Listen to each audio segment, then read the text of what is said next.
Welcome back, podcast family.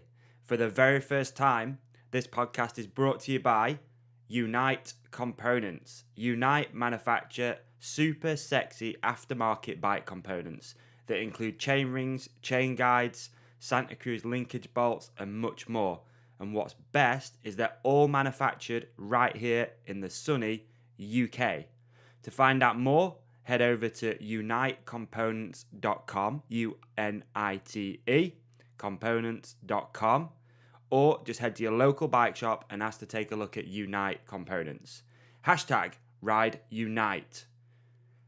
35 bikes have been with us since the start of this podcast, and they are dedicated to making the best bike components for the best prices. Simple as that. So if you're in the market for some fresh brake pads to get you through this beautiful summer that we've got right now in the UK, or maybe you need a mudguard if you're somewhere else in the world where it's still raining, or you just want to take a look, it's 35bikes.com, and if you enter the promo code podcast, you'll get 20% off your entire order and also get free shipping.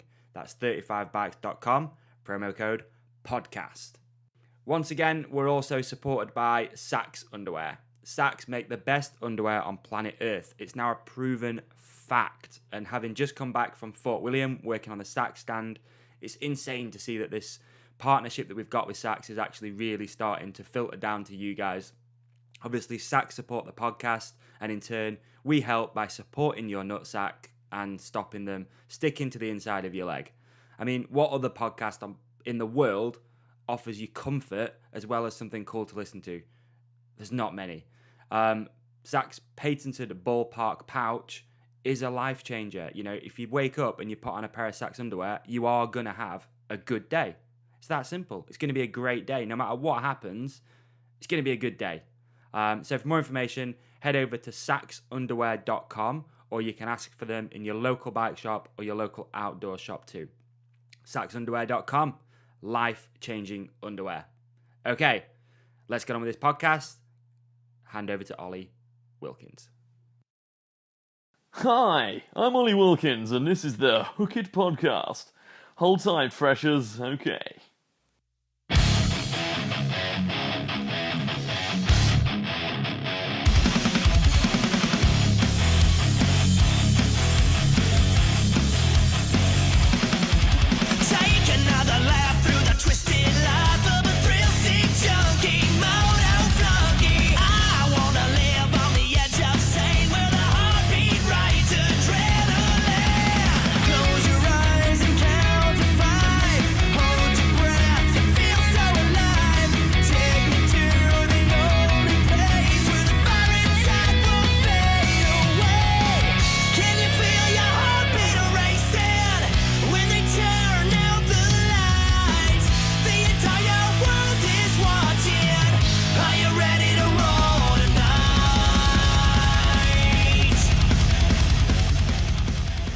Hell yeah. Welcome back, podcast family, to another episode of the Hook It Podcast, episode number 51 today, where we're going to be joined by Darren from Crankworx. Before we crack on, I got a list of thank yous to do. I mean, I always do this, but it feels like right now there's way more than usual. So, first of all, huge thank you to Main Event for sending us this new intro music. It's called Thunder Rain. It's available on iTunes and Spotify. It's also going to feature on the new Travis Pastrana film, and it's in our Spotify playlist too. Just search the Hook It Podcast and you'll find it right there. Welcome to Unite. I mean, Unite have joined the podcast family, which is cool. All new sponsor. So check out, obviously, unitecomponents.com. Huge thank you to every single person who was at Fort William, who stopped by the Saxx stand and said hello. Crazy. It's like so cool to meet some of you guys sometimes. It was, it's cool. We got to chat about the podcast, and yeah, it's good to put like faces to Instagram handles and, emails and all that sort of stuff. So thank you if you did stop by. Obviously, huge thank you again if you have already purchased a Hook It Podcast t-shirt. T-shirts are available on 35bikes.com. There's a tab for podcast merch. All proceeds from the t-shirt sales are going to purchase new equipment, basically to help make this podcast better. We've got some projects going on as well which need a little bit more equipment. So if you grab one, all of those profits are going into new equipment. The $14.99, all manufactured in Sheffield, drawn by a local Sheffield artist as well, 100% cotton, and it looks sick. So represent and support the podcast by grabbing one of those. And last but not least, huge thank you for just stopping by and listening as usual. If you're a new listener, then welcome to the podcast. And if you've been around for a while, thank you for the continued support. Like, it's crazy. It means a lot. So, without further ado, let's get on with episode number 51. And welcome to the podcast, Mr. Darren Kinnaird. All right, dude, let's rip it. I hate that button, man. I hate that thing. Suddenly the nerves are on. It's like shit. I gotta now. I have to. It's real. It's crazy what that button does. Like, you're chatting away for a little bit like that before, and then you're like, right, I'm gonna press this button, and it's like the nuclear button or something. You just know one time somewhere someone pushes that button and an explosion goes off in the background. Oh shit! What did I just do? I think it's coming. Oh man, at least it's working. I did an episode a while ago and totally screwed up and didn't press the nuclear button. Luckily, it was a couple of really good guys. It was Lewis Buchanan and a guy called Rich Payne who we sponsor, and he's like a privateer, and we do like an EWS series. And we recorded the whole episode. It was like 2.5 hours, and at the end of it, I was like, guys, I didn't press record. We're gonna have to do it all again. Oops. But luckily they were pretty cool. They were good guys. I think if it had been not someone of higher like caliber, but someone that's a little bit harder to get a hold of, maybe like Nyquist or someone like that, it'd have been a bit of an issue. But yeah, those guys were good. We sort of like just had 2 days and then we just did it all again. Well, and it's like at that point, how many pops had they had? Could they keep going, or did they? It was all good, but thank you so much for doing this, dude. I know we were just chatting before, but for those that are just tuning in, on today's show we have Darren Kinnaird, right? Kinnaird, yeah. Awesome. I'm glad that's right because I've used it on the intro already. Yeah. So we got Darren Kinnaird of Crankworx joining us today for a chat. Is this your first rodeo? Is your first podcast you've done? No. As a matter of fact, this is going to sound ridiculous, but I actually host a podcast. Yes. Shit. So I've been in I'm really close with all the guys I went to high school with. Yeah. And we are all in a fantasy football podcast. Really? Fantasy football league. And me and a buddy each week do a podcast about the league. It is just for the 20 guys in the league. And it's basically us for an hour just ripping on the other guys and the shitty decisions that they've made over the past week. And so me and we have guests on and all this sort of stuff. So I'm not ashamed to say I am the host of the Podcast Champs Radio Hour. So what's it called? It's the Podcast Champs Radio Hour. So awesome. Yeah, everyone joked that us the guys with the mic, you got all the power, but we couldn't win anything ever. So that was where the name came from. But wow. Yeah. That's also so do you guys like? So there's a unique answer for you. It is. I wasn't into the whole podcasting thing. I wasn't expecting that at all, man. I wasn't expecting that. That's awesome. That's cool. So do you guys all sit around and do it all together, or do you Skype each other in, or how do you do it?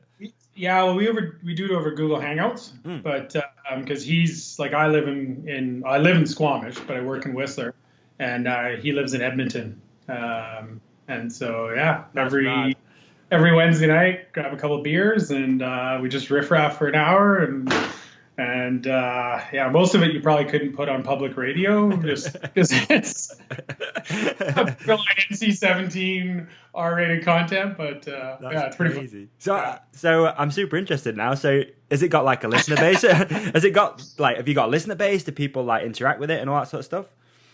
Just like people within the league and some of our other friends, but it's really funny because one of the guys in our league, he has a fake Twitter handle of someone else in the league who's not really that not active, and he's always. Do you remember the wrestler Brutus the Barber Beefcake? Unfortunately, not. No. No. Okay. So, years ago, there was this wrestler Brutus the Barber Beefcake, and the guy's like, I don't know, he's got to be 50 or 60 now, but he still plays the character on Twitter, basically. Right. And so he's been trying to convince him to come on our podcast as if it's a real show. And so if we ever get Brutus on, that would be like the epitome of a guest. So I'm sure some people listening will know who Brutus the Barber Beefcake is. That's hilarious, dude. That's hilarious. He's wrestler. Wow, a fellow podcaster. I think this is the first time we've had a fellow podcaster on. Yeah. That's crazy. Real cool. American football, obviously, right? Yeah. Okay. NFL football. We don't have any real sponsors though, so we just make them up, like Gatorade and all that stuff. Oh, it's like the Subway rotten salami player of the week, crap like that. Just stupid shit. It's amazing. I went to a game in London last year when it was Minnesota versus Cleveland Browns. Yes. It was good, real good. Yeah. I've been watching NFL for the last sort of couple of years. I got really into it. Oh, really? Yeah. I couldn't go too deep on an American football conversation, but I know my way around a little bit now. I'm getting into it. I find it super relaxing, man. It's my way. It seems like of just switching off is just to sit and watch a football game. Wow. Yeah. That's cool. I know. Crazy. There you go. Wow. Fellow podcaster. Okay. Yeah. So always good to start these things off, I think, with a little bit of sort of perspective and getting to know you a little bit. So can you tell me a little about where you grew up and sort of ultimately we want to end up at how you landed this gig at Crankworx? Yeah. So I grew up in a little town called Fort Saskatchewan, just outside of Edmonton. Graduated university when I was 22. Always knew I wanted to go travel around Europe. So went and did the backpacking thing and got as far as Athens and was literally sitting in the ferry terminal about to go to one of the islands for the summer, just work in a bar or whatever, right. In a beach town. But I'd always wanted to move to Whistler to ski. When I was about 15 years old, I sort of transitioned from playing ice hockey, to really getting involved in skiing and really developing a passion for skiing. I just kind of, my dad's from a little town just north of Whistler, about half hour north of here, called Mount Currie. And so we'd been coming out here for years, visiting friends, family, my grandma, my aunt, all that lived north of here. And so knew the area well, always wanted to be out here. And like I said, got as far as this, sat in the ferry terminal. This is pre-internet days, just kind of sitting there reading a book going, is this what I really want to do? And sat there all day. Literally, it's nope, I changed my flight, was home within a week, and was here in Whistler, wow. Mid-ski season. Landed a job working with the ski school, finished up the season, and was, here I was living in Whistler, and spent a couple of years doing sort of working at a golf course and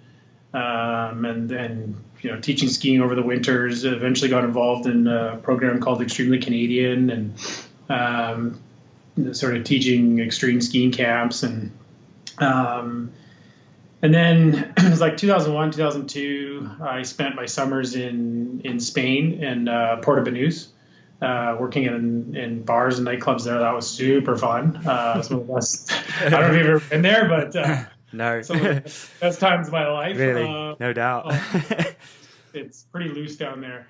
And then it was sort of in 2002, just sort of, was okay, I was sort of sick of coming back to Whistler every fall and trying to find a place to live. It was so, housing here can be a real challenge at times, any resort town, but decided to stay for the summer. I met this girl, and she had a mountain bike, and I had sort of like I worked in a ski slash, more of a ski and like car rack shop, but we did bikes and stuff in the summer. Right. And one of the guys that worked in the shop, he was quite into mountain biking, and there's not a ton of mountain biking in Edmonton. This is like when I was going to university, and so I knew a little bit about mountain biking, and I had a mountain bike when I was a kid, but nothing serious. I didn't race, or I mean, I've been listening to a lot of the recent shows you had, and everyone's background is, I grew up racing as a kid, and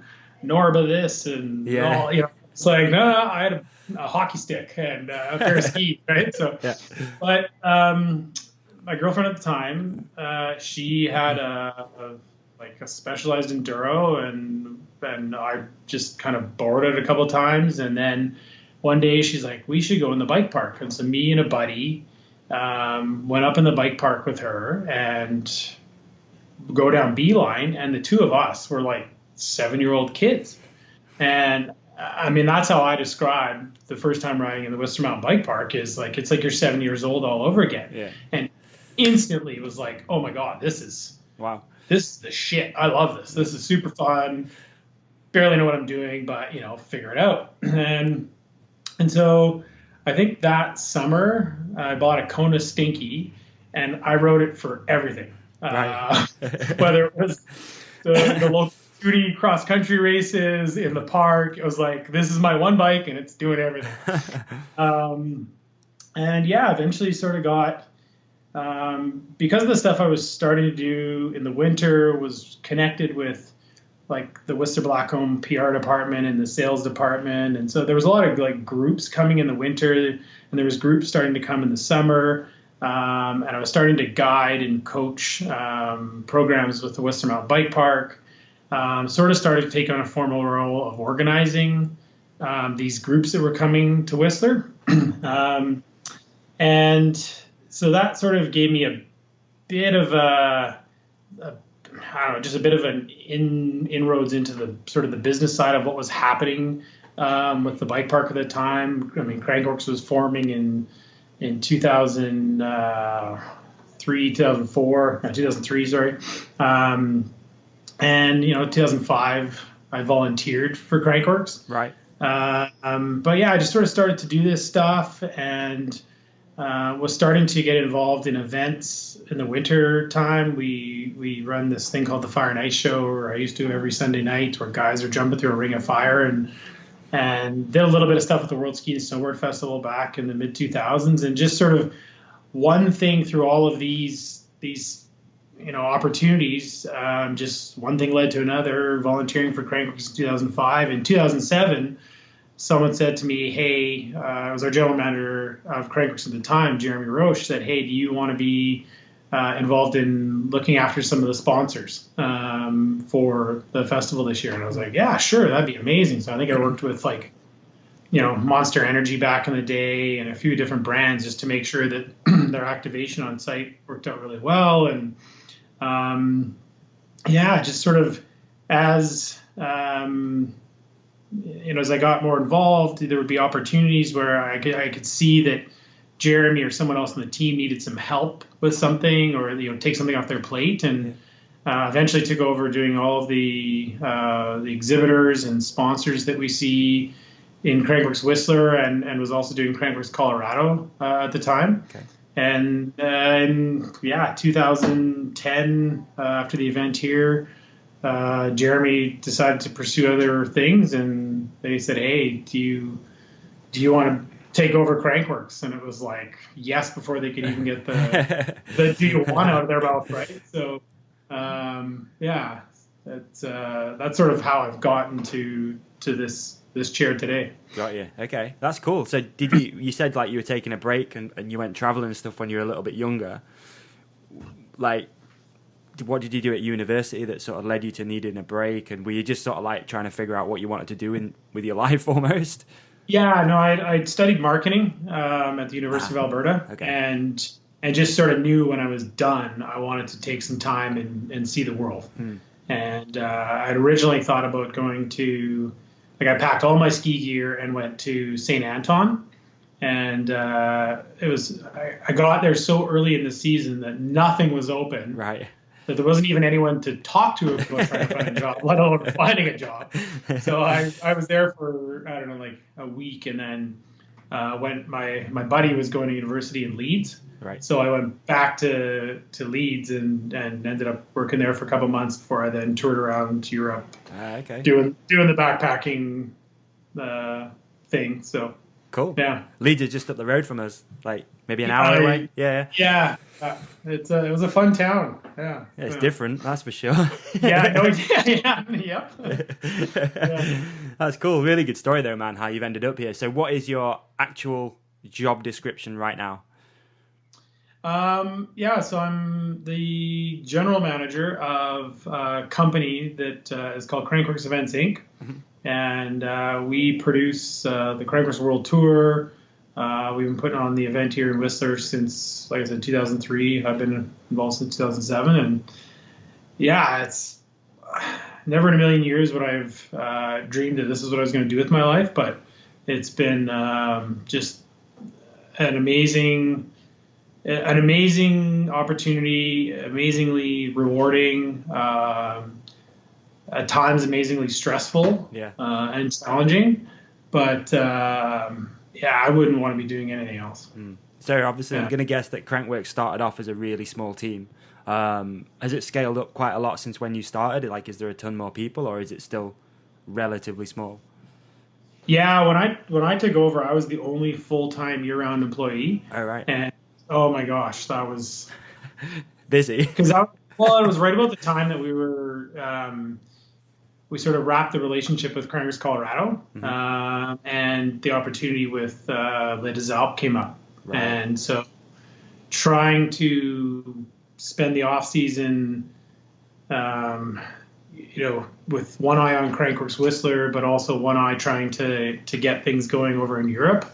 I think back and it's like, how in the hell did I pull that off? But yeah, I think the second year we had one other person in the office that was half time, and just over the years it's grown. There's about there's 10 people in the office now. Right. We were able to hire an admin assistant this year, which is amazing. Like people are, when I say there's only like 10 people that work on the team, people are usually surprised. They're like, whoa, would have thought there's way more. Yeah.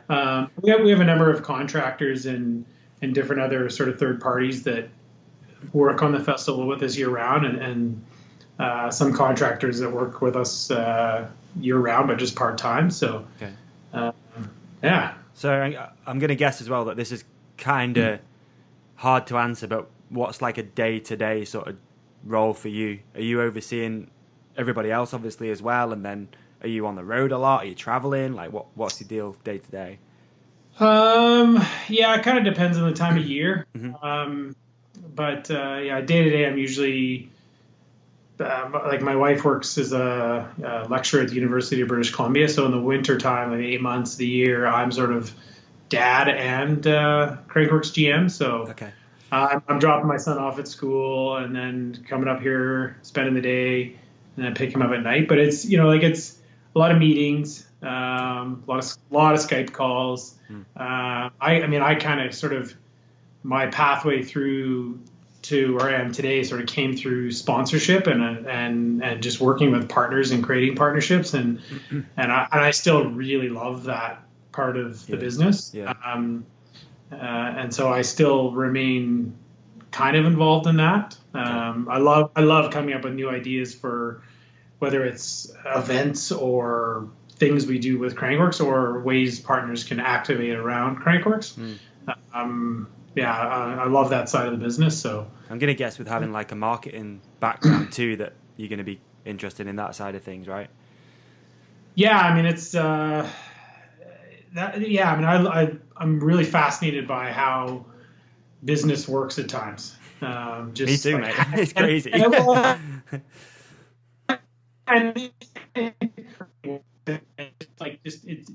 It's always changing. And on some of the recent podcasts, you guys were talking about, just the importance of social media and that sort of stuff and its changing role and it's really become paid media. Yeah. It's organic reach does barely exists anymore. Yeah, but it's weird to watch how that sort of happened too, right? Like initially you could probably build a business off Facebook and Instagram. And, no doubt you probably still can, but now you really have to pay to put things in people's faces because they just hide everything. Like it's nuts. Yeah, but while that can be a disadvantage, but I guess the advantage is, and it's sort of changing with the privacy laws in Europe a little bit, but your ability to be able to hone in on who you want to be able to talk to, that to me is what is so compelling and so cool right now. And your audience is out there, and you can create a strong brand awareness through it, I think. Yeah. And some brands can sell through it as well, but you can really create a strong brand awareness, I think, through social right now, by targeting. Is there anything that you learned then at like university when you were doing marketing that still reigns true today, or has it changed so much that it's kind of all out of the window? I guess, there's some principles in marketing that will never change, and that is being, true and authentic and real. What's changed is the communication channel, but the message. Yeah, and the same. Yeah, it needs to be the same. It needs to, it needs to have an emotional. It needs to have a real connection. Like you have to add value to the consumer's experience, and I think that's where. That's one of the things that we've really prided ourselves on at a Crankworx festival is that when you come, every sort of aspect of what's happening at the festival is. Whether it's the way a brand is activating or the way we're putting on some sort of autograph session or one of the events or the timing of the event or, your ability to interact with the athletes and rub elbows, like it all just provides this unique, authentic experience, for guests of Crankworx. So I've noticed that on like your social media too, that you always emphasize like the times of stuff. That's pretty cool. It's kind of like drummed into your head, like what's coming up and when it's going to be, which is really helpful, I think, especially with your event. There's so much stuff happening, Well, and now that the fans are in so many different time zones, that it's actually become a bit of a challenge to like, okay, if we're talking to fans in New Zealand and Australia, well, they're a day ahead. But when we're in New Zealand, we're talking to fans back in North America, well, they're a day behind, but 4 hours ahead, or it's proven to be a real challenge, and you got to be conscious of when we schedule events during the for the on-site, that they're also going to appeal to the online crowd as well from a timing perspective. So, but sticking with the sort of topic of things changing and stuff. Crankworx has been around since you said 2003, right? Yeah, 2003. 2003. What's one of like the biggest changes you've seen from then until now with the event? I think that's a really good question. I think the scope and the global perspective of Crankworx has changed. That was always the goal, is to create an international mountain biking festival. I think it would almost be easier to answer what hasn't changed. Yeah. And what hasn't changed is that I think it was like Seb Kemp coined the phrase that Crankworx is the biggest grassroots festival in the world.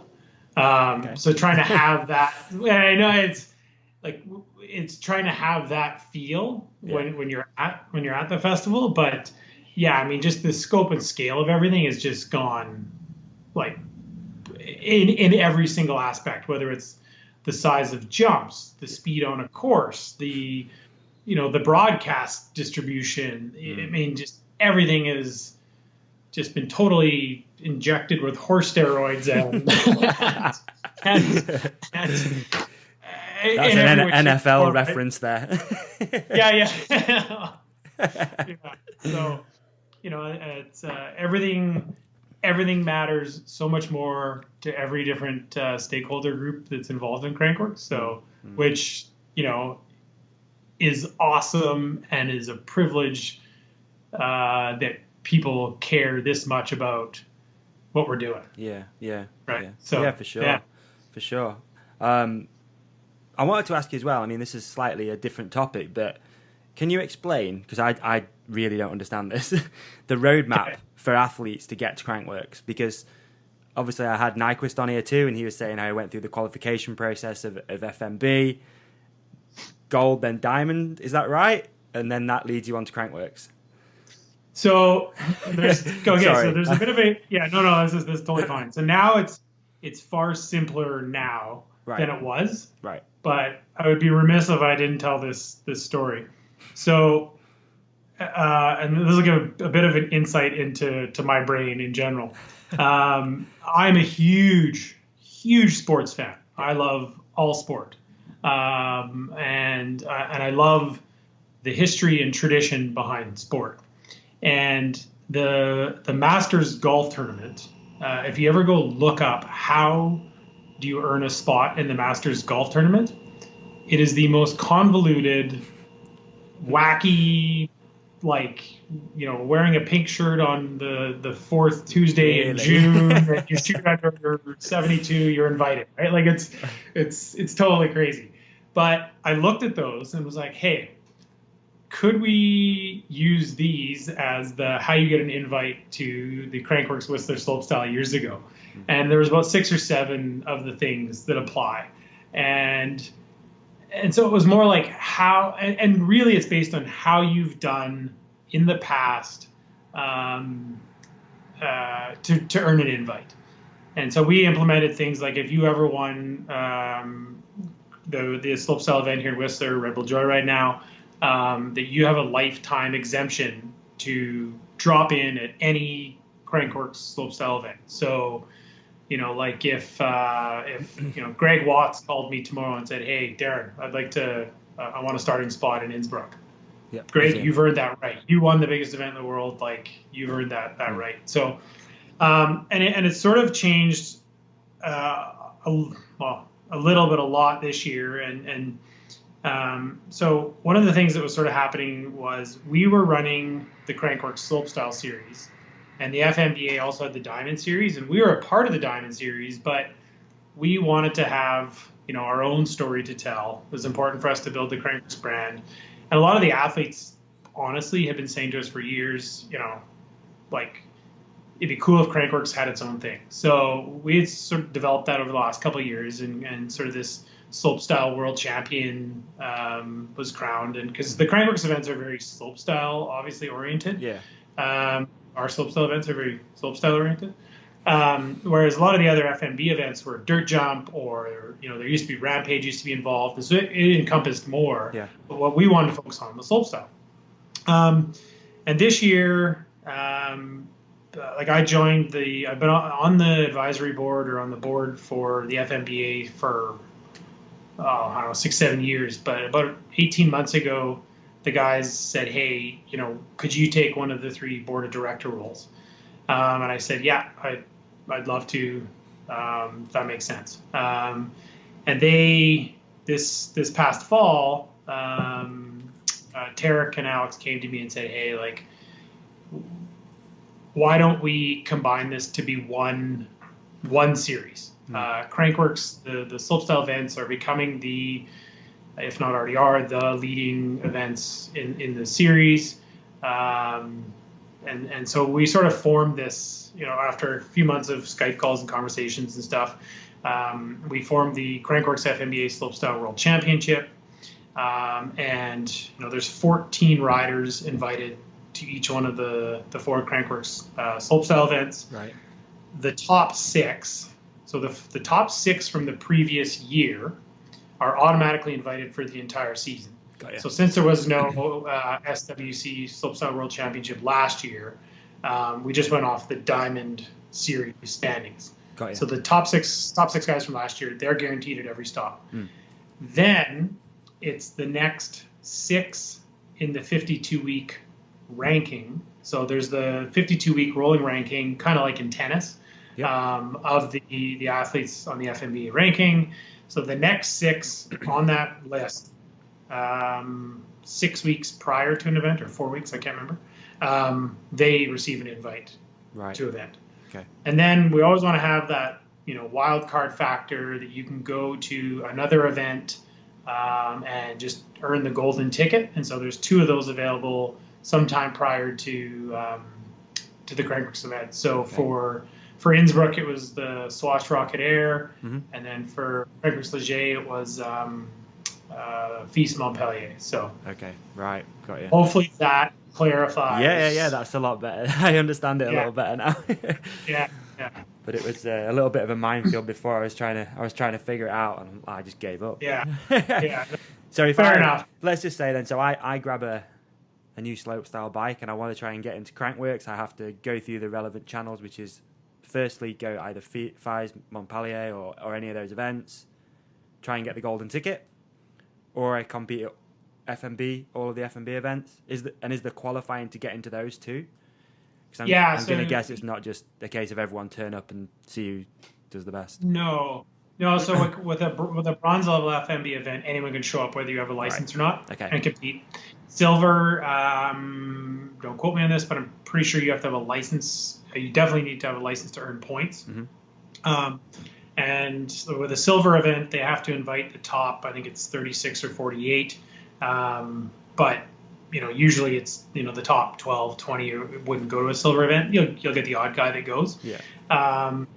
But then the gold events, like you sort of just work your way up through the system. And that's what, the FMBA has done a really great job of creating this system that, brings people up, gives them a real pathway through the sport. Yeah. That's what's really, really cool. But we need more events in North America for athletes to compete in, and really excited to see what Tom Van Steenbergen's doing this year in Big White. They're having a gold level. They're having a gold level in July, and just hearing from the organizers and the athletes, it sounds like it's gonna be super, super dialed, super exciting. So it's great to see that happening, and that's like if you're not pre-qualified for Joyride, that's your last chance to earn points. So.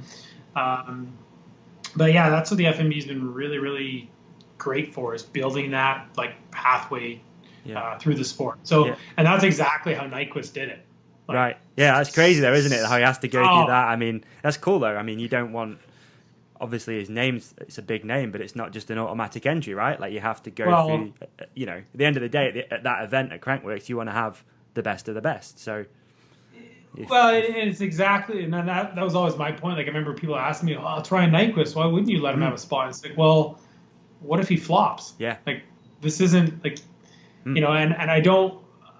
At the time I was kind of like, well, I don't want to discredit the athletes that are participating and competing in Crankworx. And sure enough, that wouldn't have been a concern at the time. But it's all those guys earn their way into this sport. So, just because you're a name doesn't mean, that's, just because you're a name in another sport doesn't mean you get to take a snap in the Super Bowl or anything like that. So why would you get to here, right? So, yeah. That's a great way of putting it. It's, but obviously, again, as the sport's grown and become more serious, the slopestyle sport, it obviously does need that infrastructure in place to nurture new talent and bring them through the ranks to end up, like you say, it's almost at the Super Bowl. Like it's at the Super Bowl mountain biking, slopestyle mountain biking. So, again, switching gears a little bit, the Crankworx sort of, I don't know what to call it, sort of like brand has rolled out into different countries. So we've got Innsbruck, Reiterue, Leger, and also Whistler. How do those countries get involved in Crankworx? Do they reach out to you? Is that kind of how it all happens? Or have you got ideas where you want to see the Crankworx brand? Yeah, so each one is a totally different story. Okay. And I'll touch on each one, but when we started doing Crankworx Whistler, and before that Summer Gravity Festival, and the idea was to create this mountain biking festival that allowed us to really showcase the Whistler Mountain Bike Park, showcase the riding in Whistler, and tell that story to the world. And so as we've found new places to partner with to host Crankworx, one of the key elements is to ensure that they there's great riding there. That there's something worth showcasing. Yeah. And so, that's been a big part of the ethos, is to make sure that there's great riding there, that there's a mountain bike community, and then also that they're kind of, the audience will be interested potentially in Whistler as well one day. So there's a connection to Whistler.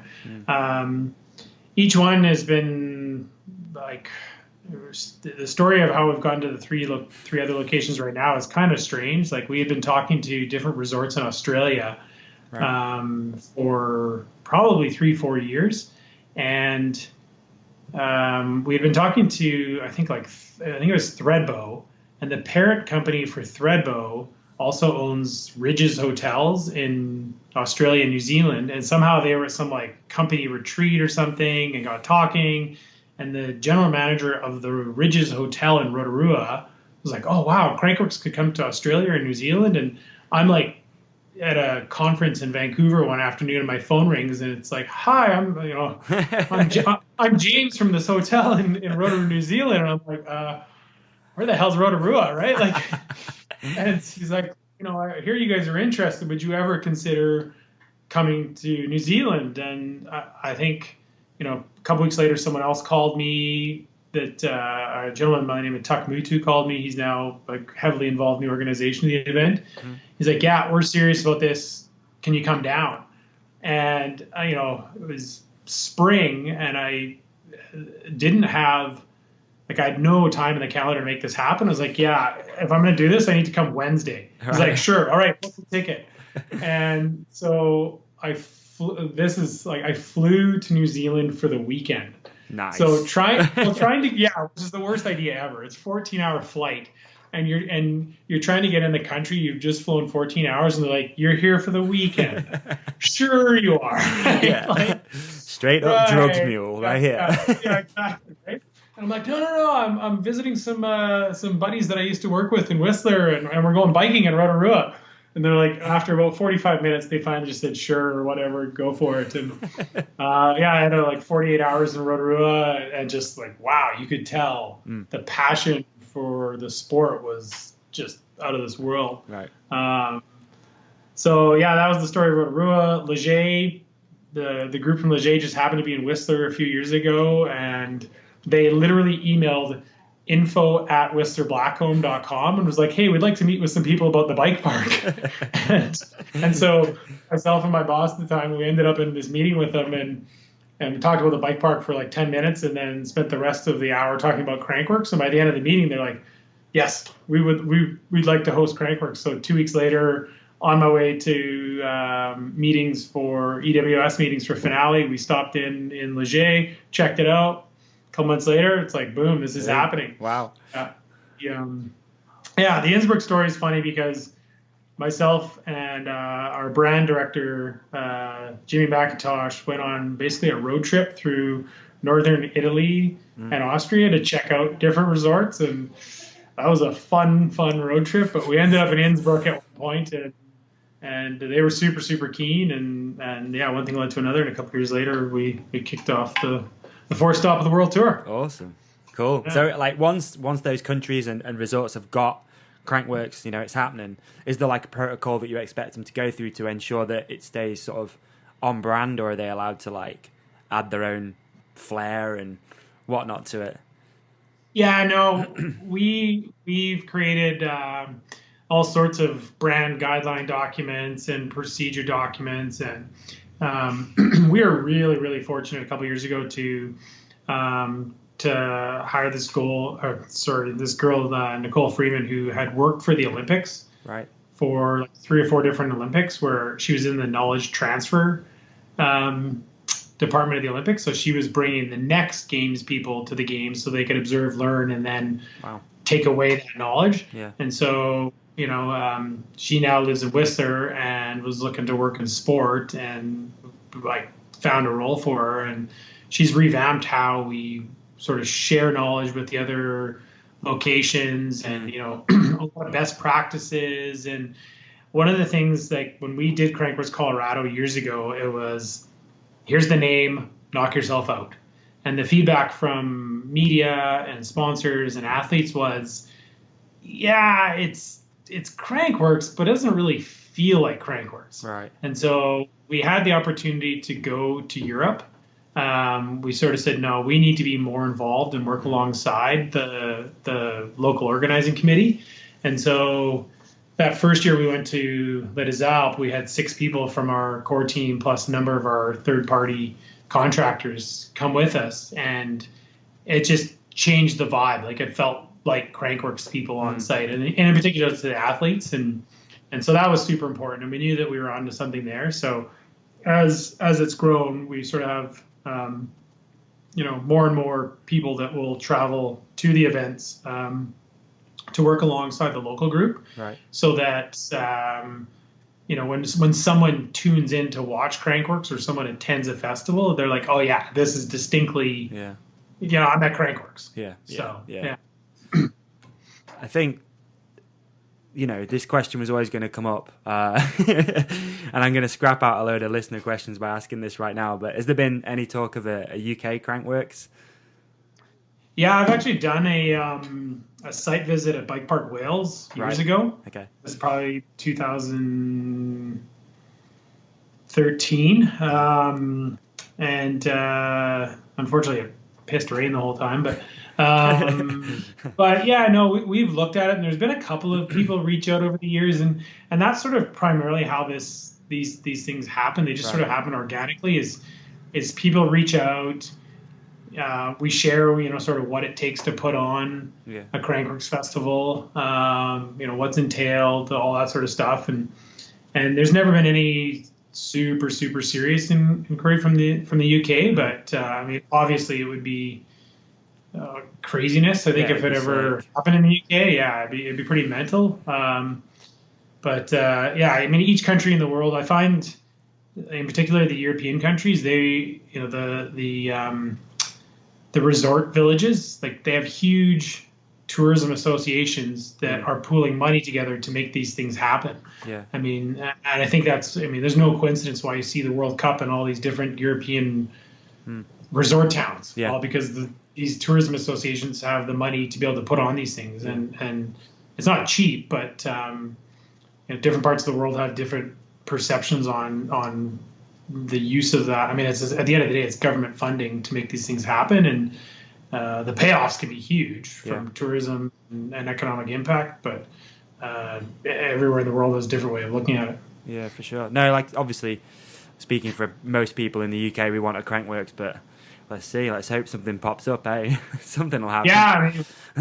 Yeah, the info at crankworx.com, people. You're going to get so much stuff right now. Some guy with a field somewhere, just like... Dude, I can build some dumps. It'll be sick, bro. I've got some pallets. Let's knock something up, man. Yeah. Out of all the countries you're currently in, which one offers like the most challenges? I don't know. I think they're all uniquely rewarding and challenging in their own ways. And each has their own sort of flavor. Like, Rotorua is super welcoming, and in Rotorua is the Maori cultural capital of New Zealand. So to be immersed in that culture is really cool. Just super, super welcoming people. Innsbruck, we're working with a group there called ITS, and they put on all of the city's major festivals, events. They're the group that's putting on the Road Cycling World Champs I think it's this August. They got the Masters Games in 2019, and you talk about a group that is used to putting on major events, super dialed, and things are quite regimented. Okay. And then in Leger, it's a little more free flowing, loose. The French Alps, anything goes sort of concept, and which again is awesome, but at times can be like, guys, the race is supposed to start. Let's go. Oh yeah, okay. Lunch is over. Yeah, like the 2-hour lunch.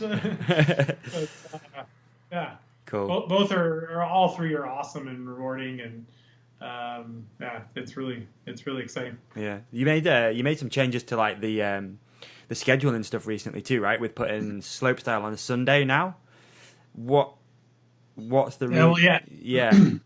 Well, but actually, we switched back. Oh, you've gone back.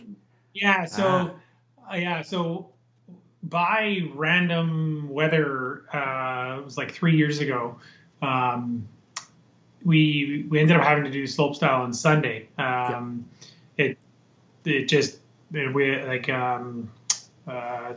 Testa came as a wild card in like 2015, and he was the only rider to drop in, and then the heavens just opened up, and it poured, and so the course was completely unrideable. Rained all night. I had to have tiger torches out to dry the course off, and we did it on the Sunday morning, and that year the audience doubled online because people in Europe could watch in real time. And I remember going to Eurobike that year, and the number of people are like, "Oh yeah, I actually got to see it live. That was incredible." So, talking with we work with Red Bull TV on the Slopestyle stuff. They they were like, "Oh, Sunday works," and from that perspective, it was super appealing. Okay.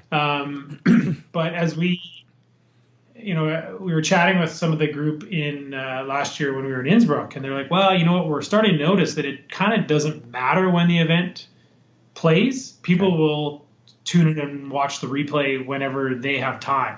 And I've seen that like within our own team and within myself, like, well, you want to be out riding your bike or doing whatever it is on the weekend. You don't want to be stuck on the couch waiting for a mountain biking event to start. So you can watch it whenever you want, right? I mean, for us, World Cup, for example, starts at 6, 7 o'clock in the morning. So who wants to get up that early to watch mountain biking? Like, I'll watch it in real or whenever I want later, just stay off social media. Yeah. But they noticed that people were just, didn't matter when it was, the views were still super high, and people would tune in when they were ready to watch. So, from an on-site from an on-site, I don't want to use the term party, but from an on-site party perspective, like a real celebration of the sport. And when it's like Saturday night does make a ton of sense. So we've actually switched back to Saturday night for Whistler. Innsbruck, we were supposed to for Rotorua, but it got the rain for our rain delay. And Leger is the only one that's staying on Sunday afternoon. And so their Sunday, it's almost Sunday evening, to be honest. Okay. And it really, I don't know, the downhill race in Leger is as much or more, maybe not more, but a highlight of that festival as the Slopestyle is. Okay. Because that's possibly the sickest downhill track in the world. Yeah. Like it's people just rave about it. And so just that whole weekend is just nonstop action, superstars of mountain biking. And so there it kind of doesn't matter. People party Sunday night after Slopestyle. So, it works there on Sunday night, so we just left it. Is it better for you on a Saturday because it gives you that little bit of leniency if it does rain that you can run it on a Sunday? Well, and actually, I totally forgot that, but that was one of the main reasons we did make the switch is that we found the Slopestyle athletes have more flexibility with their travel schedules, that if they need to switch to Sunday, it's no big deal. Right. Whereas the downhill teams quite often if they were racing Saturday, they would book their flights or travel for Sunday, and then they couldn't make the switch. And so a couple of times we had to run downhill and Slopestyle on the same day, and we would end up losing the broadcast for downhill because it's just physically impossible to switch all the cameras, all the cables. I mean, the Army, that's the one thing people watching on TV, and they're complaining about their free webcast, and it doesn't work. It's like, if you only had some inkling of the army of people that it takes to produce these things. Can't even imagine. Well, it's like, I mean, I think there's probably, for one of our Slopestyle broadcasts, there's got to be 45, 50 people involved. Really? And to flip to a downhill, like we did it this year in Rotorua, where we broadcast the downhill in the morning and flipped it to Slopestyle in the afternoon. Like to the viewer online, they're just like, sweet, they moved some cameras, but it was a monumental effort by the team to make that happen, and we probably couldn't do that in Innsbruck or Leger because the venues they're too far apart. Okay. Rotorua, we're lucky that they're super close, but it's yeah. I can't even imagine how crazy that'd be if you have to do that. Like, so in your opinion, then, like right now, which obviously Slopestyle is still the premium Crankworx event, right? Can you see that switching in the future as with downhill maybe? We get kind of asked that question quite a bit, and no doubt. I mean, I think like Slopestyle for our brand, Slopestyle right now is the marquee ticket. It's what the on-site audience really gets drawn to, especially in North America. I mean, I find that in North America that sort of spectacle of sport is more important than the like racing, and like even with ski racing and stuff, you see it where it's way more popular in Europe than it is in North America. 100%. For sure. Yeah. For sure. I mean, you can count on one hand really how many slopestyle parks and stuff and even riders we have in the UK, I think. I guess if you look at North America or Canada, there's just tons of it, right? It's just bigger. Like, it's that simple. It's just bigger out there. Yeah. So it's so it's like it. Yeah. I mean, but it's super important to us. We're delivering world class, mountain bike racing as well, and it's all of our prize money is as much or more than a World Cup. I mean, the largest prize purse of any downhill race in the world is the Canadian Open downhill here in Whistler. So yeah, I mean, we're potentially thinking and working on some things to even amplify that to blow it up for next year. I mean, one of the things that I do find, I guess, sort of interesting, mildly frustrating is, you listen, in the past 12 months, and I've heard this before, riders sort of complaining about, there's not enough World Cup events, like there's not enough races in the season. It's like, okay, well, we have this series that's offering broadcast exposure, that's offering more, more prize money, etc. Like, it's right there, guys. Have at it. Yeah. Right. Yeah, and so on some of the best tracks in the world. So I get that it doesn't always fit into everyone's schedule, and these athletes and teams are being pulled in a million different directions by partners and media and obligations and you name it. But I mean, the opportunity's there, and for us, everything ties into, for us, everything ties into these, this concept of the World Tour, the King Community Crankworx, collecting points, to win these overall titles and stuff. So, it's all the disciplines are super important to us, and everything we're doing, we try and do at an extremely high level. Like, we've, over the last couple of years, like a couple of years ago, we didn't need to have like a commissaire for pump track or for dual speed and style. Yeah. It was loose, but it was getting so serious, and the athletes were like, no, this is like, I remember having this conversation with Matt Walker and Bernard Kerr like 3 years ago at the pump track, and they're like, dude, you need referees now. And it's like, right. You know what, man, you're right. Yeah, so, we now have someone that is our traveling commissaire, wow. Air quotes, that is there to enforce all the rules, because, I mean, these guys are taking it serious. Like, when Adrian Laron got knocked out in the pump track in Rotorua. Yeah. Dude was pissed. Really? Like, oh man, like he was, it means a lot to these guys. So, and would you say that before they were just doing it as just almost a side project, like to what they really do? Yeah, I think so. Yeah, in some ways, but we have more and more athletes that are like, no, I'm a Crankworx athlete. This is my focus 100%. Like Adrian's an example of that. I think Thomas Slavic, that was like sort of on Caroline Buchanan's radar before she was in the car accident this year. Yeah. Jill Kittner, obviously, this is a focus of hers. Via Verbeek, Casey Brown, they've made it known that this is what this is what we're doing this year. We're focused yeah. on this. And yeah. So it's really cool to see. Yeah. You touched on a few things there that I want to come back to. First thing, Sure. obviously, is downhill. And I'm sure you get asked this probably more than 10 times a day. But can you see scope for having a sort of UCI World Cup event tie-in with Crankworx at some point? Because from the outside perspective, that would be so sick, to have, not sure if it could be the final round, but, in Whistler, it's, quickly becoming the home of mountain biking, so... Mm-hmm. Yeah, the timing in the calendar sure would look good. It's without like boring with the details, the biggest the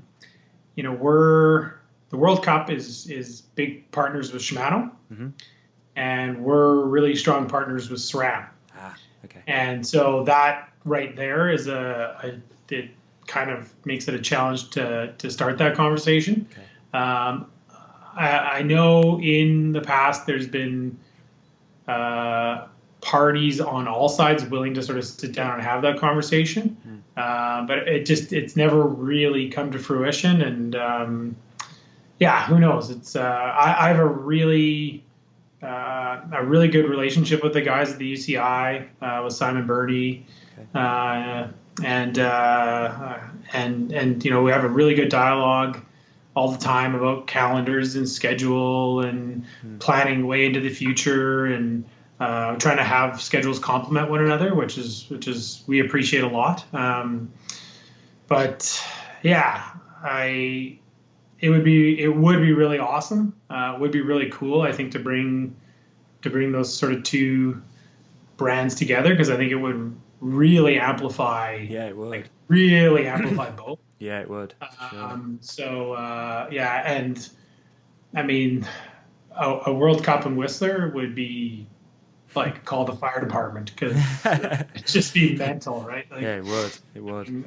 If people thought Hecklers Rock was out of control and we had to shut that down, like, yikes. Bring back Hecklers Rock. I saw a thing on Bring Back earlier, hashtag bring back Hecklers Rock, which is kind of made me laugh. That thing became such an uncontrollable beast. We literally had no choice, but I think the IFHT guys put out that video last, it was maybe like 16 months ago, right? It was the last fall after the last time we did it. I think it was RIP Hecklers or something. And if people haven't seen it, just go watch that and you're like, oh, right, now I get it.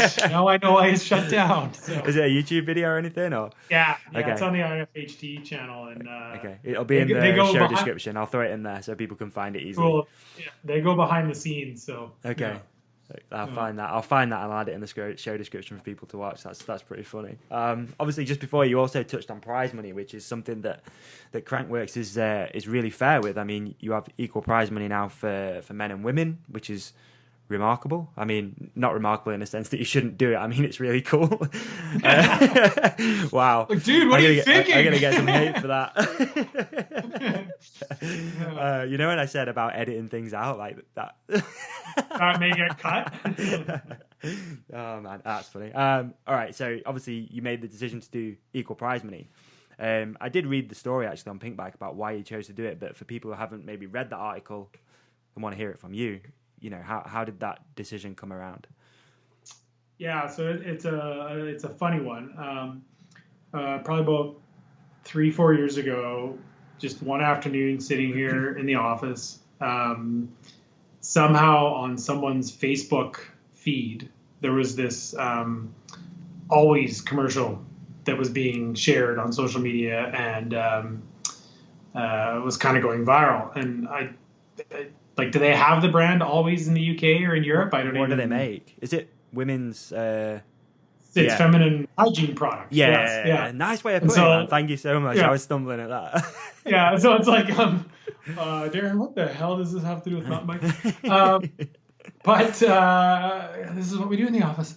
So this came on someone's feed, and it has these little girls and little boys saying, okay, like, throw a ball, throw like a girl, whatever. And you see these little girls and these little boys, like, shucking as hard as they can or run, and they are running like there's no tomorrow.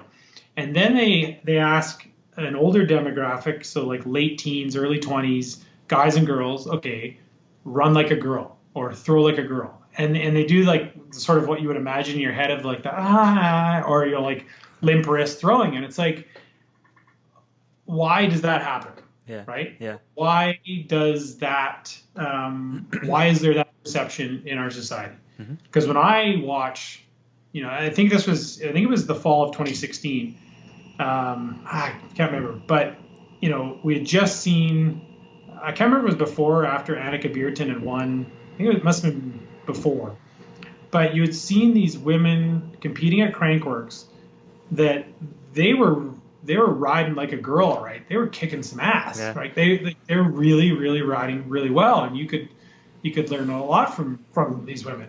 And so we just kind of thought, like, we could do something through Crankworx sort of to change this perception of like a girl. And so we thought, how are we going to do this? Well, we want, for years we've been creating heroes out of the men in mountain biking. Yeah. Like just legends of mountain biking with the men. And we thought, hey, we could start to do this with the women as well. And how do we do that? Well, it starts with offering equal prize money for the men and women. Awesome. It start, like having equal podiums where when we're doing the podiums, it's the men and women up there together, so that when they take that photo and it goes on Pink Bike or goes on wherever of the podium shot, it's the men and women getting equal exposure, and the photos of the women does get buried further down. In our broadcasts, we have the women are like right there, and we mix them into the field of the pro men so that they're in the broadcast at the same time when the audience is tuning in to watch. Yeah. And it's doing it's these sort of things that, we're hoping to sort of like literally create heroes out of the women that are participating in mountain biking at Crankworx. A funny story that I tell quite often is, so I have a 6.5-year-old son who, he's growing up in Crankworx and mountain biking, and he has these little BMX like flip tricks bikes or whatever he plays with it, and he would build courses out of the sheets on the beds, and he would ask my wife to write down the list of athletes that were competing in this contest, and he would be like, okay, Mom, can you write down Brandon Semna? Can you write down Brett Reeder? Okay, cool. Third is going to be Annika Bierton. And he would literally be writing, asking my wife to write the female participants of Crankworx into his contest, which I thought was so cool, because here's this little boy who has, his heroes are not just men to look up to, they're women to look up to. And I think is so important. Just, in today's day and age, like people asked us why we did it, and it was kind of like, why wouldn't we do it? Yeah. And obviously you see other major sports doing it too. Like the UFC obviously recently, well, not even that recent, but a few years ago, women's MMA started up and makes it onto the, sometimes the head card, like, the main event. But yeah, it is important. And how far off do you think a women's slopestyle event is?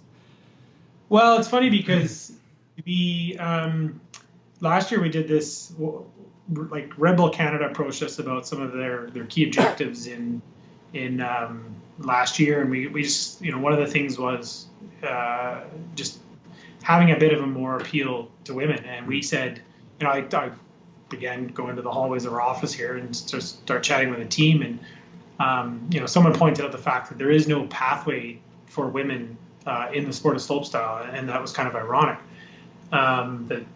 And so we came up with this concept of women in action sports, and had Red Bull bring in some of their athletes from other disciplines like big wave surfing or snowboarding, like big wave surfing in particular, where there is no pathway for a woman in toe-in big wave surfing. Right. I don't even know what the pathway would be for a man, but turn off brain and go. Exactly. And so they had Maya Gaviera come up from Brazil, and we did this thing on stage where, you know, they asked these women questions like, how did you get involved in this? What were the challenges? What did you overcome? Yeah, it's hopefully out of that, we're going to start to see some things change. Like we're actually going to have at Whistler this year a women's dirt jump contest. All right, sick. So Lisa Mason, she's been asking me for years. She's a local girl here that's been asking me for years to put something on. And so her, I think Jamie Hill does some EWS stuff, some enduro stuff locally here, does some coaching. She's going to help put on a clinic, and we'll have a dirt jump contest the next day for the women. And yeah, I think it's going to be super cool. We're just sort of finalizing the details. So there's sort of one like, hey, outcome out of Women in Action Sports conference or talk, whatever, let's do this. But, you know, for us, it's still, you know, a major focus is providing these exposure and interaction opportunities for the women of Crankworx. Like we have these, you know, the Women of Crankworx posters and autograph signings at each festival this year. We have a group at Whistler Blackcomb called the Women of Whistler Blackcomb that are striving for leadership positions for women in Whistler Blackcomb, but in corporations in general. Just like, you know, how do we get good leadership training for women to take on executive roles? And so they're gonna help us do this thing this year with the Women of Crankworx and sort of have a big panel up, probably prior to Deep Summer at Crankworx Whistler this year, and just anything that we can do to sort of bring women into the spotlight and you know create heroes of them. Like we're 100% all for it. So that's killer, dude. Real cool. Real cool. You obviously also offer. How big is that coffee? It's like never ending, isn't it? It's a large Tim Hortons, man. Like, dude, it's like 2 liters. Obviously, you do offer great prize money too to athletes, which is obviously something that people really respect you guys for. Why is that so important to you guys as well? I mean, I'm not saying that anyone's selling these guys short, but it's definitely come up a few times that, you know, I mean, I had a conversation with Stick from Troy Lee Designs, who was basically saying a lot of athletes aren't paid fairly. You know, I think from the outside perspective, and I don't know if this is totally true, but the downhill guys seem to make money on sort of like contracts and sort of a salary, whereas the slopestyle guys obviously are making money on results. So the prize money needs to be pretty good to make a good living. So yeah, how important is that to you guys to sort of continue doing that, and ultimately, like, where does that money come from too? I mean, it must be hard to always have the biggest prize purses, right? Yeah. The first thing is one, there's never enough. Like if we could give more, we would love to give even more, and constantly trying. I mean, we have like. What puts on a Crankworx festival is, you know, like I talked to earlier, is some government funding. We're less reliant on that in Whistler, but significantly less reliant. But, you know, partnership dollars, registration, exhibitors. One thing that people may not realize is that every dollar that we raise through any of those channels goes into putting on the festival. Okay. So like Crankworx, while we're not an official not-for-profit, no, the money that is raised goes back into putting on the festival. So that's more cameras, more screens, more coverage, more money, more whatever. And you know, I think there's different ways to skin the cat of making a salary as a mountain bike athlete. Like I think you touched on with the downhill. You know, if you're on a team, you're on a contract. But with the other guys, it's really about like the brands want exposure, and so you can either, you know, earn your salary on prize money or by, you know, gaining exposure through broadcast, through third-party social media, you know, whatever it is, right? Like I mean, every impression has a value. Could be a penny or less than a penny, but you know, 100,000 pennies adds up. You know, everything has a value, and I think one of the things that a lot of the the mountain bike, like the slopestyle athletes. I noticed this on Rotorua, and I was having a chat with Nyquist about this, right. about, do the younger slopestyle guys in particular know how to market themselves? And we both kind of looked at each other like, I don't know. Like, I mean, if you were that's interesting, 19, 20 years old, like, would you know how to properly activate your marketing, like your own brand on social media? I don't know. So I think, whereas the team guys have that support and that help to make that happen. We're super fortunate this year at Crankworx Whistler that we're hosting this major international sponsorship conference, and so it's like 300 of the best brains in sponsorship are coming for this conference during Crankworx Whistler. Wow!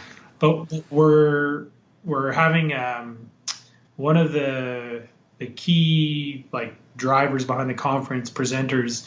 He's actually going to do like a 1-hour session for the athletes of Crankworx, and it's open to any of the pro athletes to just come check out. Like what are brands in the world looking for these days? Like what do they want from their athletes, from their ambassadors, from their advocates and stuff? Like what are they looking for? So I'm actually really interested to see what's said in the presentation, but I think that'll be really valuable for those guys. I agree. Yeah. So There's certainly prize money to that, but it's certainly something that really interests me too. And there's been like, even with this thing, with the podcast, there's been like certain guests I've had on that, they'll drop an email even a couple of months later and be like, right, can I get the figures? Like, how did it do? I need to present what I did to sponsors, it's crazy, right? Wow. I've had 5 guests that have done that. Really? Eh? Yeah. Oh, wow. Yeah, which is really interesting because it's like, it's kind of, I don't know, I kind of like it too because it feels like I've provided a little bit of value for those guys. Maybe it goes in. Super cool. Yeah. I mean, obviously the listener figures of this are pretty solid these days. So if they're doing an interview and it's getting in the right people's ears, it can hopefully be beneficial. So yeah, it's been good to see that side of it too, as which athletes have reached back out and said, right, how did it do? Is there anything I can do to help? That sort of stuff. It's super interesting.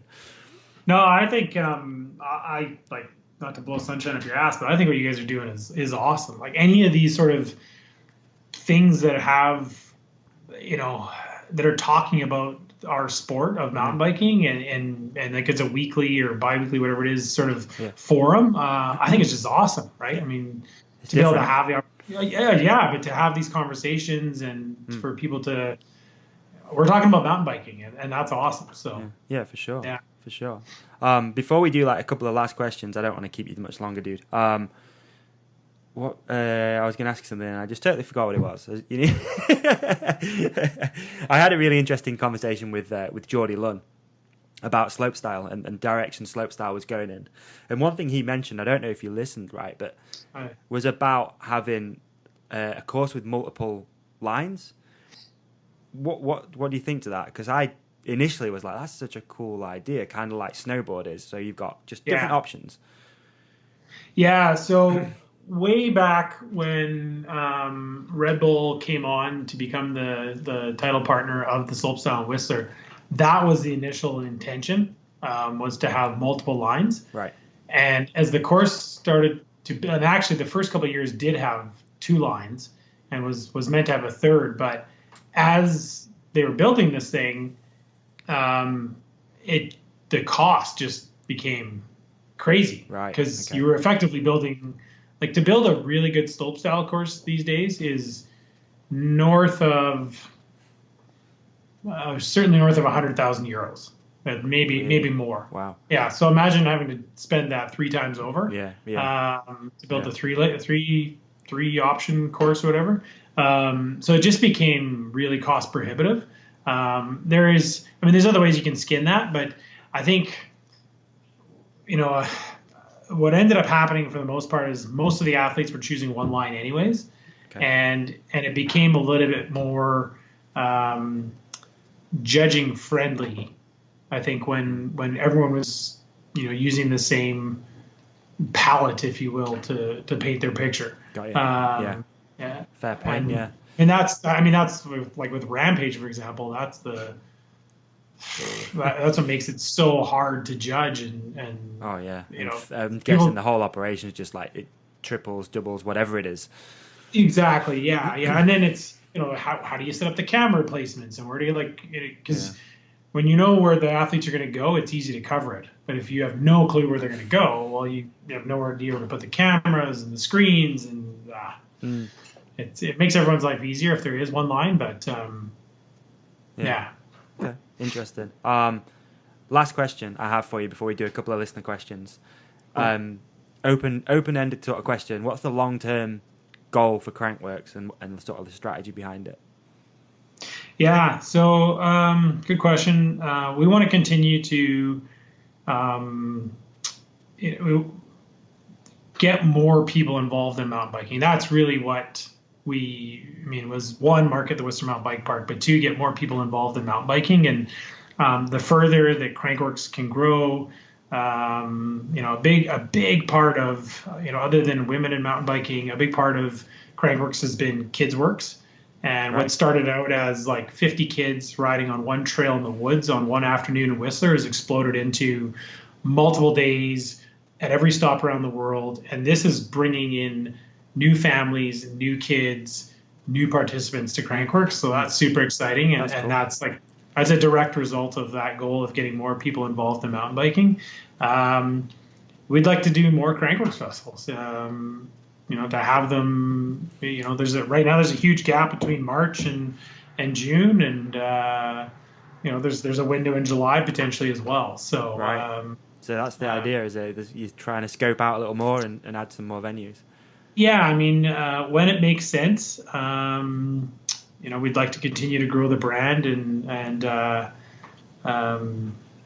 just really at the end of the day give more opportunities for whether it's the pro athletes to compete riding their bike or, for fans and amateurs to get involved and ride their bike, just that concept of more opportunities for people to ride their bike. And when you can do that at a Crankworx festival where you get to ride all day, hang out with your friends, rub elbows with the pros, and then you come down at the end of the day and you get to watch the sickest mountain bike athletes in the world compete. Yeah. It's kind of a very simple recipe for awesomeness. So for sure, or that it can't be a bad thing. No, not at all. Still going on that coffee. It's just some tasty stuff. I've never had the pleasure of a Tim Hortons. I've never actually been to Canada, which sucks. Oh no, no, mate, never. I spent a lot of time in California growing up.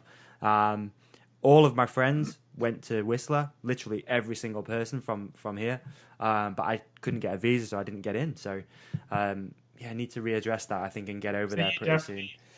You definitely need to readdress that and bring the podcast on tour. Let's do it. Yes. Bring it to Crankworx Whistler.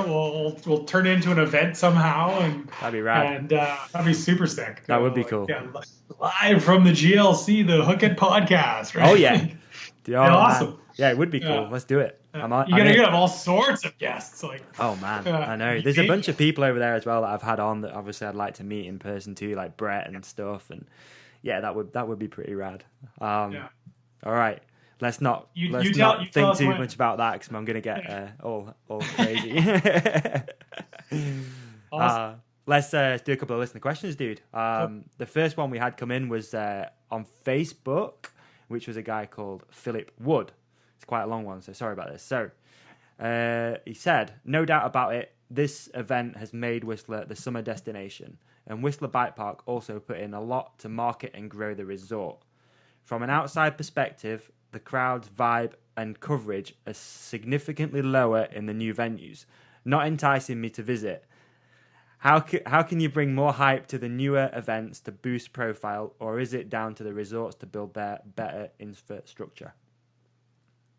Philip Wood dropping heat on you. Yeah, no. But it's a totally fair question. Whistler's sort of set this crazy bar, crazy expectation. I don't think there's anything in the world that is like Crankworx Whistler. Mm-hmm. And we often say that to other resorts that are inquiring about Crankworx. it may not be feasible to ever attain what Crankworx Whistler is in terms of audience participation, visitorship, that sort of stuff. I mean, Crankworx Whistler is literally now the second busiest 10-day period in the resort of Whistler. Yeah. Like, Whistler is a ski resort. And the biggest, the second busiest time of year other than Christmas is in the middle of summer. Right. Like, what ski resort in the world can say that? Yeah. Yeah. So, yeah, I mean, I think though the other locations are definitely growing, and again, each offer something different than Whistler can, and I think that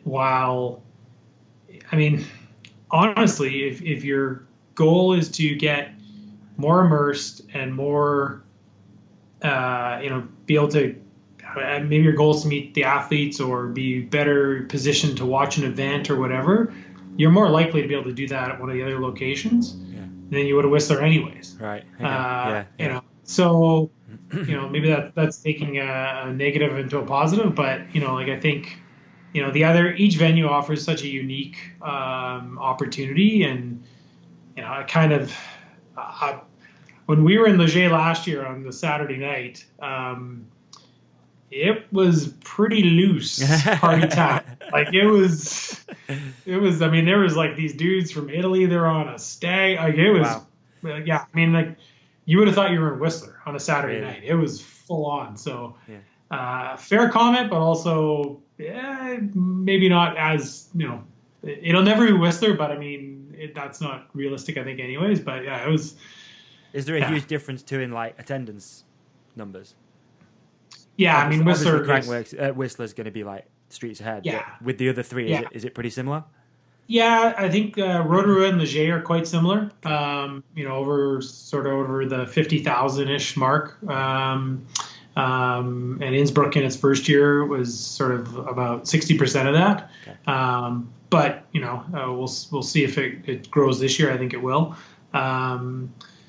They're really strongly attended. Like I said, Rotorua, the whole country kind of comes to the festival. Like, it's one of the biggest festivals they host in the country. Leger, the weekend with the downhill and the slopestyle event, that town is just packed. Like, this for Leger, for example, it went from being a town that was basically closed, nothing happening, to you can't get a hotel room. Yeah. And people are trying to stay in Morzine or wherever. So restaurants. I remember the first year we went, restaurants on the final weekend were running out of food. Wow. And, That's it's cool. like they're good stories to have. So, yeah, they are for sure. Second question we got in was from on Instagram at Starsky Love Hutch. Are you surprised how big Crankworx has become? When X Games was so dominant in the extreme sports arena, they also tried multiple stop events. I think he's referencing the X Games, isn't he? Yeah. Yeah. Sorry, did I not say that? Are you surprised how big Crankworx has become when X Games was so dominant in the extreme sports arena? Right. Yeah. Couple of things there. One, and this isn't necessarily. I think because we're so athlete-centric, and Ryan Nyquist has said that to me. Like, when we had to unfortunately cancel the slopestyle event in Leger in the first year because the weather was so bad and the course was so muddy, like, Nyquist couldn't believe it. He was like, holy shit, I can't believe this.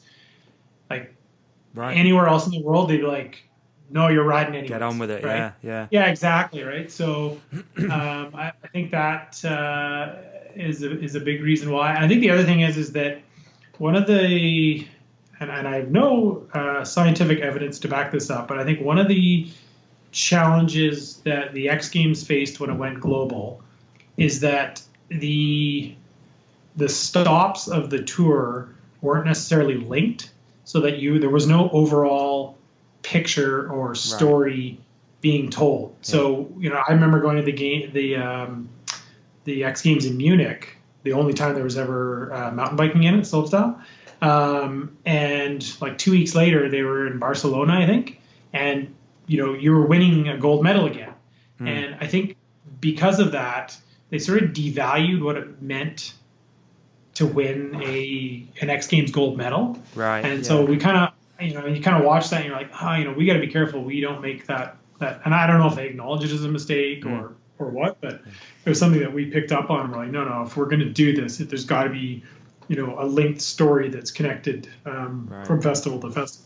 And that, I guess you've done that as well with the King and Queen of Crankworx too. So totally. Yeah. That's there's an ongoing story, whether it's, like the creation of the Triple Crown gives us this, of Slopestyle gives us this crazy story to talk about that links the events together. The Slopestyle World Championships, the King and Queen, we've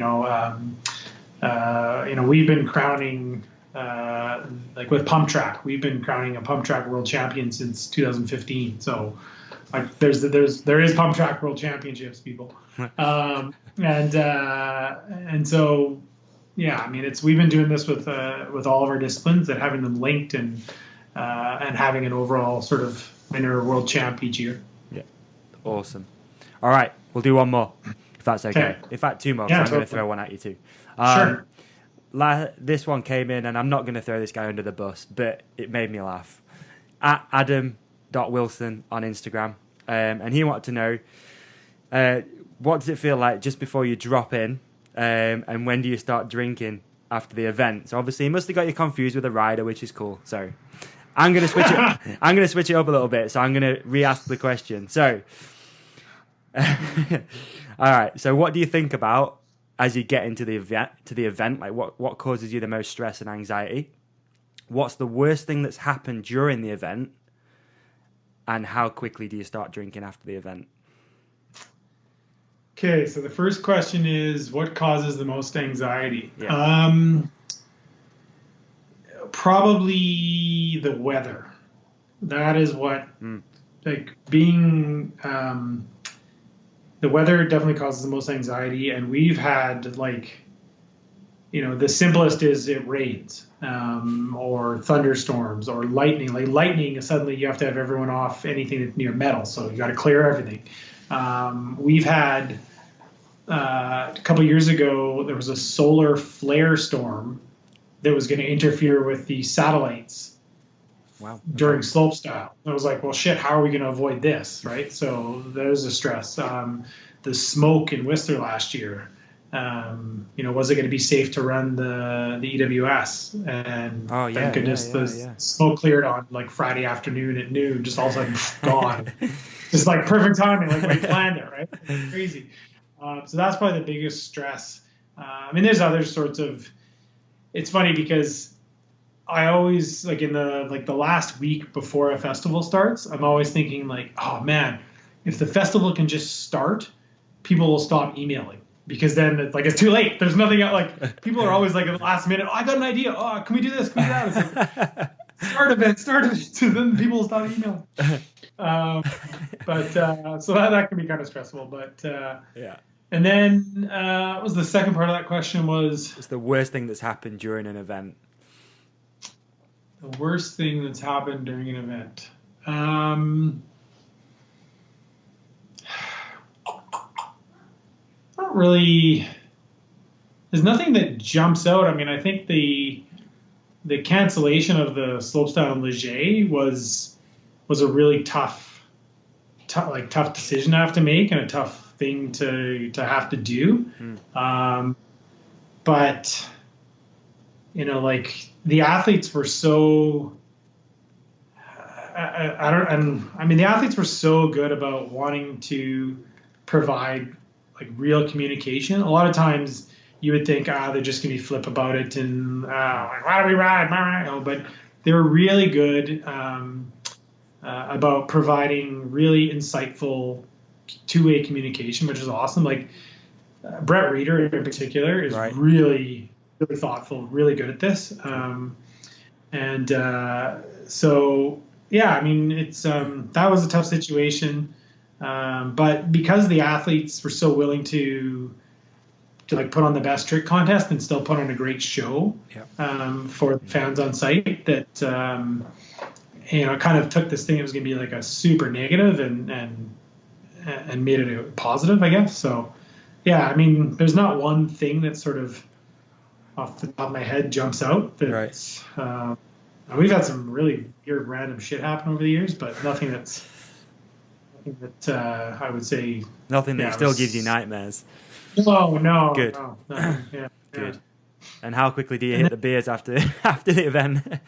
Yeah, I mean, I'm not a huge beer drinker anymore, but yeah, I certainly, when the event is done, like the taste of a cold beer, no matter what country you're in, is probably the most refreshing thing you can possibly have, because you've been running on like adrenaline for 2-3 hours, and to be able to just like the weights come off your shoulders and killer. Yeah.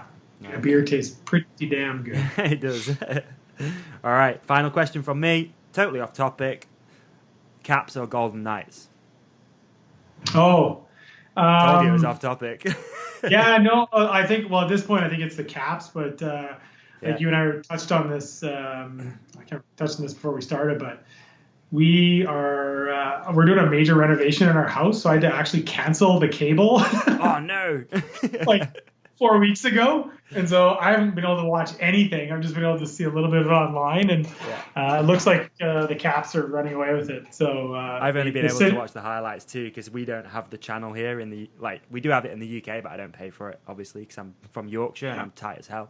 So yeah, it's I've been watching the highlights, but I just dip in and out of hockey. Like, I played hockey for quite a lot of years actually when I was younger. Oh yeah. Yeah, so when it comes to Stanley Cup, I sort of dip in and out of it, and I'll watch like the final games and stuff. But it's just been like, again, you're talking about telling stories. Like, what an amazing story of the Golden Knights. Like, they start a franchise in Las Vegas and make it to the Stanley Cup final. Like, yeah, it's pretty totally crazy. I mean, I mean, their goaltender, Marc-Andre Fleury, stood on his head all year long. So it's pretty much kept them in that thing. Sick, amazing. All right, dude. Cool. Well, thank you so much for your time. Usually at this point, we ask if you want to do any shout-outs, like to sponsors and stuff. But if there's anyone you want to say thank you to, then here's your opportunity. How long do we have? No, I mean, first and foremost, huge thank you to you guys for doing this and for inviting me to be on. It's an awesome privilege. Thank you to our team that helps put on Crankworx, all the partners, the media. I mean, the volunteers that come to help put on a Crankworx festival are in the thousands. So a huge thank you to the volunteers. And then most importantly, a huge thank you to the athletes that, make Crankworx their focus. So many of the athletes, I'm fortunate to be able to have conversations with them, and they are so appreciative, and that's not, we don't ever take that for granted. So a huge thank you to the athletes, and we got Innsbruck coming up here in like a week. I'm leaving in a few days. Okay. Yeah, so I don't know when this will get released, but probably a week from when this is released. And I'm leaving on Thursday, and then right after that, we take the train to Leger. So yeah, it's awesome. Gonna be a super fun few weeks. And me and a couple of buddies are going to do the EWS in Slovenia afterwards. Oh, really? So, awesome, cool. We started doing it for my 40th birthday 2 years ago. We did Ireland and we did Madeira last year. Killer. And I'm looking forward to that. So yeah. Nice, dude. Well, obviously, you. I really appreciate your time. It's been a great insight, and yeah, that's a wrap. Okay, let's make Whistler happen. Yeah, let's do it. All right, dude. Cheers. Thank you so much for that. I really appreciate it. And there you have it, ladies and gentlemen, boys and girls. Episode number 51 with Darren Kinnaird of Crankworx is in the bag. If you have enjoyed listening, please head over to iTunes and leave a review. You can share the episode with your friends. Reach out to the Crankworx team. Tell them that you listen. Anything is much appreciated. I always appreciate your guys' feedback as well. You can shoot me an email if you want, davey@hktpodcast.co.uk. Whatever. Don't forget to follow us on social media. It's at the Hook It Podcast. And podcast t-shirts are also still available on 35bikes.com. Just hit the tab which says podcast merch. All proceeds from those t-shirt sales are going to making the podcast better. We're going to buy some new equipment. We're going to improve the game a little bit. And that's pretty much it, guys. We'll catch you on the flip side for episode number 52. Have a great rest of your week. Peace.